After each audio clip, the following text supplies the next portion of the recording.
The Positive Impact Academy with Darren Dunsweiler and Spencer Clifford.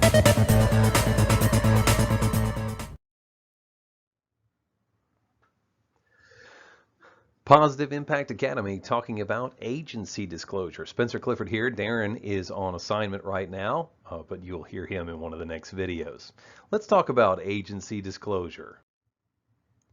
When it comes to agency disclosure, we're discovering that students get confused about when certain things happen. So let's take a look at how this works. For the next 8 questions, here are your possible answers. At initial contact, at first substantial contact, prior to the submission of an offer, and at the start of the relationship. Let's take a look. Our first question: when do I have to disclose a discussion of agency? When do I have to disclose a discussion of agency? When do I have to disclose a discussion of agency? At first substantial contact. Anytime that we're going to talk with someone about agency, it is at first substantial contact when we've talked about their wants, needs, or desires, or any financial information. When they disclose those things to us, or we as agents ask about those things, we have to disclose a discussion of agency.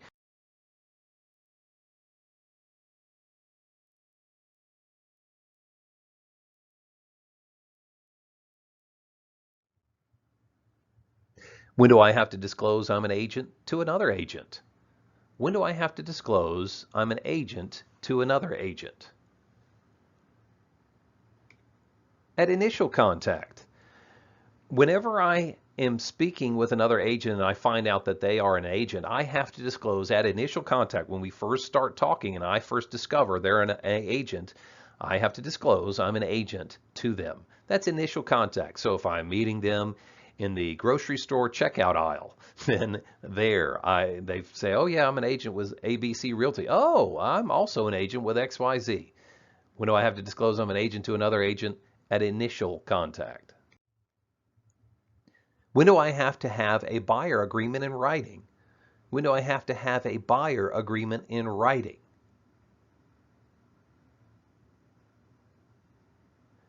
When do I have to have a buyer agreement in writing?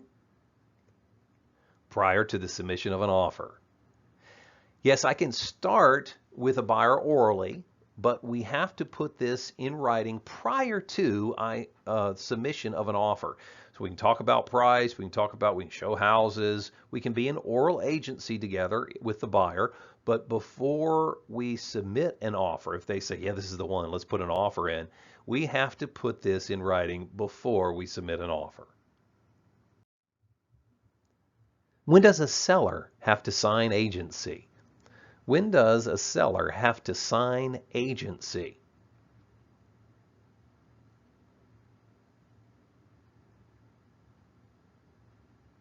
When does a seller have to sign agency? At the start of the relationship. A seller is not in agency with anyone, and we don't have a relationship with them until they sign the agency, the listing agency form. At that point, we have a seller-agent relationship. That's at the start of the relationship. So we have to start with a seller in writing. When do we need to present the buyer with the working with real estate agent disclosure? When do we need to present the buyer with the working with real estate agent disclosure? When do we need to present the buyer with the working with real estate agent disclosure? At first substantial contact. At first substantial contact, anytime we're talking about the working with real estate agent disclosure form, folks, we're talking about first substantial contact. When they begin a discussion about personal things, about wants, needs, or desires, or we as agents start a discussion about personal things, or if we talk about finances, then folks, we are at the first substantial contact and we need to present the disclosure. If we are looking at it on an exam question, one of the things that I look for is, my memory clue is when the discussion goes from what they're talking about to why. What do they want? I want a 3-bedroom, 2-bath. They said I want it, but they're really talking about what they want, the 3-bedroom, 2-bath. Or they say I want a fenced in backyard. It's still the what that they want. If they say I want a fenced in backyard because I'm going to raise chihuahuas. Really? Chihuahuas? Why are you going to raise chihuahuas? My dog can retrieve that dog. Sandy, go fetch me a chihuahua. Good girl. Anyway, if that's what they want, they've talked about why they want it. They're going to raise chihuahuas. We just hit first substantial contact. That's when we're going to share the working with real estate agent disclosure form.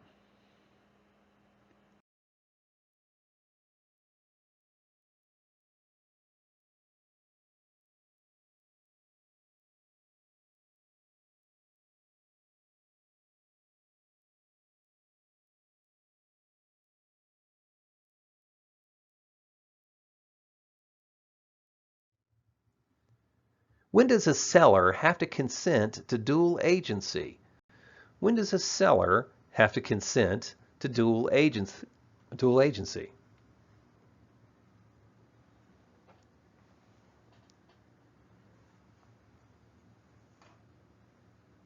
When does a seller have to consent to dual agency?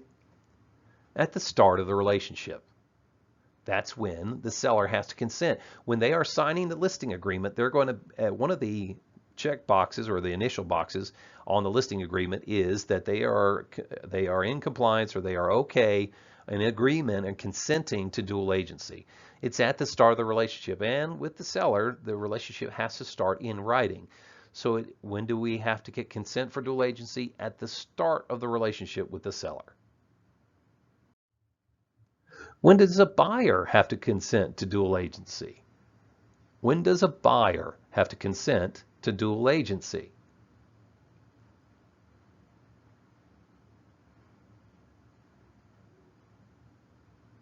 When does a buyer have to consent to dual agency? At the start of the relationship. Oftentimes students will look at that one and go, oh, prior to submission of an offer. No, that's when we have to have the relationship in writing. But even when we can start with a buyer in oral agency, they still have to consent to dual agency at the start of the relationship. Even though the relationship could start orally, they still have to consent to dual agency at the start of the relationship. Both buyers and sellers have to consent to dual agency at the start of the relationship. Yes, with the buyer, the relationship can start orally, and it has to be put to writing prior to the submission of the offer. But when do they have to consent to dual agency? Even if we're doing it orally, if they say, hey, you want to work with me, and they're saying yes orally, they have to consent to dual agency. So we have to have a discussion about dual agency with them. And when we have that discussion, we have to get their consent. Are you okay that my firm works in dual agency? And we talk about that, what that means, and they'll say yes or no. This is just a reminder, a buyer can start agency orally, but they still have to consent to dual agency at the start of the relationship. So even though they're starting orally, they're consenting at the start of that relationship. Let's not forget that one and confuse it later. When do I need to present the seller with the working with real estate agent disclosure? When do I need to present the seller with the working with real estate agent disclosure? When do I need to present the seller with the working with real estate agent disclosure? At first substantial contact. Anytime the question comes to you about working with real estate agents, the disclosure question, it is always at first substantial contact, whether it's the seller or whether it's the buyer. When the discussion turns from what they want to why they want it, if they start talking about their financing, if they start talking about what they need out of closing on this property as they sell it, that's when we got to first substantial contact, and that's when we're going to say time out to them, and we're going to present to them the disclosure.